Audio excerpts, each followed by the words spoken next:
یہ حدیث بڑی مشہور ہے، اور یہ حدیث ایون آپ دیکھیں دا میسج فلم کے اندر بھی اس کانٹیکسٹ میں فلمایا انہوں نے اس کو، اور یہ حدیث مسند امام احمد میں سیدنا عبداللہ ابن عباس رضی اللہ تعالیٰ عنہ کی جو مسند ہے، یعنی جس میں ان سے ریلیٹڈ احادیث ہے جو انہوں نے روایت کی ہیں، اس میں یہ حدیث موجود ہے کہ نبی صلی اللہ علیہ وآلہ وسلم نے غزوہ بدر کے جو قیدی تھے ان کو چھوڑنے کا فدیہ جو ہے، جن کے پاس مال نہیں تھا، تو ان کا فدیہ یہ مقرر کیا کہ وہ اتنے بچوں کو لکھنا پڑھنا سکھا دیں، انصار کے بچوں کو۔ تو یہ حدیث مسند احمد کے اندر موجود ہے۔ کیا نمبر تھا جی اس کا حدیث کا؟ 2216، بالکل یہی نمبر ہے، 2216 نمبر ہے اس کا۔ مسند احمد 2216 نمبر روایت میں علی بن عاصم راوی ہے جو کہ ضعیف ہے، اور اس کا ضعیف ہونا اس کتاب میں لکھا ہے جو مرزے کے سامنے ٹیبل پر رکھی ہوئی ہے، اور وہ ہے مشکات حدیث نمبر 1177 کے تحت زبیر علی زئی صاحب، جن کو مرزا محدث اعظم کہتے ہیں، انہوں نے اس راوی کو ضعیف لکھا ہے۔ اسی طرح علامہ البانی، جن کو مرزا محدث اعظم کہتے ہیں، ان کی السلسلۃ الضعیفہ حدیث نمبر 1283 کے تحت لکھتے ہیں کہ اس راوی کا حافظہ خراب تھا اور یہ راوی بہت زیادہ غلطیاں کرتا تھا، اس لیے جمہور محدثین نے اس کو ضعیف قرار دیا ہے، بلکہ لکھتے ہیں کہ ابن معین رحمۃ اللہ علیہ نے اس کو جھوٹا قرار دیا ہے۔ اب مرزا ہمت کرے اور محدثین سے علی بن عاصم راوی کی توثیق ثابت کرے۔ اگر اس روایت کے متن کو کسی نے حسن کہا یا صحیح کہا تو وہ ضعیف جمع ضعیف کا فارمولہ لگا کر حسن یا صحیح کہا ہے، اور ضعیف جمع ضعیف کا فارمولہ خود مرزے کے نزدیک جعلی ہے۔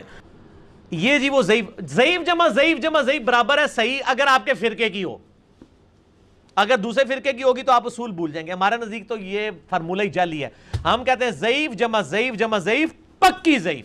تو مرزے کے اصول کے مطابق یہ روایت پکی ضعیف ہے، کیونکہ اس میں اگر کسی نے اس کو حسن کہا ہے تو ضعیف جمع ضعیف کا فارمولہ لگایا ہے۔ مرزے کے نزدیک یہ فارمولہ جعلی ہے، اور مرزے کے اصول کے مطابق یہ روایت پکی ضعیف ہے۔ یا تو مرزا اس روایت کی صحیح سند پیش کرے یا پھر تسلیم کرے کہ یہ روایت پکی ضعیف ہے۔ ساڑھے کو صاف ستھرا اتنا مواد ہے کہ وہی نہیں مکتا، عمر نو بھی مل جائے، تو ہمیں کیا ضرورت ہے کہ ہم مطلب جس طرح ہمارے پاس صحیح حدیثیں اتنی ہے کہ ہمیں ضعیف روایتوں کی ضرورت ہی نہیں ہے دین سیکھنے کے لیے۔ اس کو کہتے ہیں ہاتھی کے دانت، دکھانے کے اور کھانے کے اور، دعوے کچھ حقیقت کچھ۔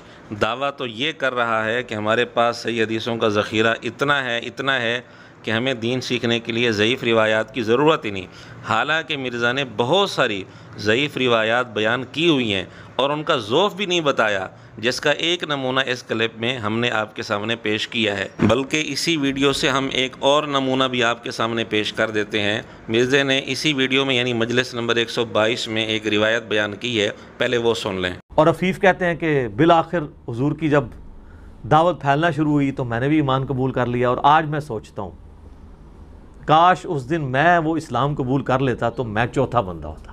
یہ بات مسند احمد کی ایک روایت کے اندر موجود ہے، اس میں چوتھا کا لفظ تو نہیں، البتہ تیسرے کا لفظ ہے، لیکن اس روایت کی سند میں یعنی مسند احمد 1787 نمبر، اس روایت کی سند میں 3 راوی مسلسل ایسے ہیں جن پر جرح ہے اور وہ ضعیف ہیں، اور وہ 3 راوی یہ ہیں یحییٰ بن ابی الاشعث، اسماعیل بن ایاس اور اس کے والد ایاس۔ ان تینوں راویوں پر جرح ہے، اور یہ جرح مسند احمد کے محقق شعیب ارنوط نے کی ہوئی ہے، لیکن مرزا نے مزے لے کر یہ روایت بیان کی، لیکن اس کا ذوف بیان نہیں کیا، حالانکہ اس کی سند میں 3 راوی ضعیف تھے۔ اور مرزا کا دعویٰ یہ ہے کہ ہمارے پاس صحیح حدیثوں کا اتنا ذخیرہ ہے کہ ہمیں دین سیکھنے کے لیے ضعیف روایات کی ضرورت ہی نہیں۔ جب ضرورت ہی نہیں تو مرزا ضعیف روایات کیوں بیان کرتا ہے؟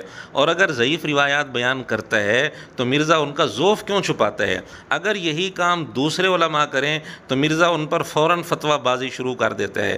اب یا تو مرزا اپنا اصول بنا لے کہ ضعیف روایات فضیلت میں بیان کی جا سکتی ہیں، یا پھر مرزا جتنی ضعیف روایات بیان کر چکے ہیں ان سب پر مرزا اعلانیہ طور پر معذرت کرے۔ اس طرح 2 نمبری نہیں چلے گی کہ دعوے کچھ ہوں اور حقیقت کچھ ہو۔ دعوے یہ ہوں کہ میں ضعیف روایات بیان ہی نہیں کرتا، جبکہ حقیقت یہ ہے کہ اس نے بہت ساری ضعیف روایات بیان کی ہوئی ہیں اور ان کا ذوف بھی نہیں بتایا ہوا۔ ضعیف روایات تو اپنی جگہ، مرزا نے تو جھوٹی روایات بیان کی ہوئی ہیں اور مرزا نے جھوٹ بولے ہوئے ہیں، ان سب پر مرزا کو اعلانیہ توبہ کرنی پڑے گی۔